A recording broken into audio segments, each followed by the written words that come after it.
Jy al gehoor het hulle 'n leefstyl audit teen jou aangevra het? Dit het met my gebeur. Ek het 'n bietjie navorsing gedoen. Ek het so 'n bietjie gaan kyk na funksies wat ek bygewoon het. Jy weet, met my wit leopardvel pelsjassie. Toe sou ek nou agterkom. Dit het te doen met al die oorbelle wat ek dra. Kyk, ek het toe mos nou hierdie pakkie gekry. Nou kyk net, kort hare, lang hare en ek het toe nou hierdie uitrustingkie gedra. Ek dink dit was daar na die parlementsopening toe die mense nou so ingewy is soos 'n klomp skape by 'n varktrog.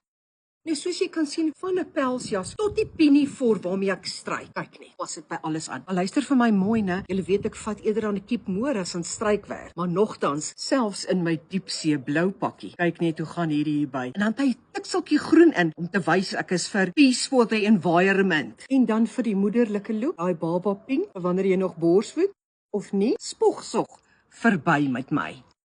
En natuurlik die blomme. Blom waar jy geplant is, of plant waar jy geblom is. Of wees 'n blomplant. Luister en blom net. Dan wanneer jy donker gaan vir 'n donkergroen. Dan kyk jy na die luks uit en dan weet jy, dis hoekom jy 'n lewensoudit kry. 'n Luks. En dan bekruip die heeltyd speeltyd gevoel jou. Dis hoekom ek ook my Springbok hemp aan het, né? Julle onthou nog, die checkers hempie vir die Springbokke. Kyk net hier. Lekker my lolly. Naweek is hierso. Maak hy planne sonder foute. Maar is toe hier waar ek my gat sien. Want in plaas van dit mosterd na die maal is dit luksheid vir die ou Transvaal. Ek kan nou verstaan hoekom hulle my wil oudit, want ek lyk soos money. Must be funny.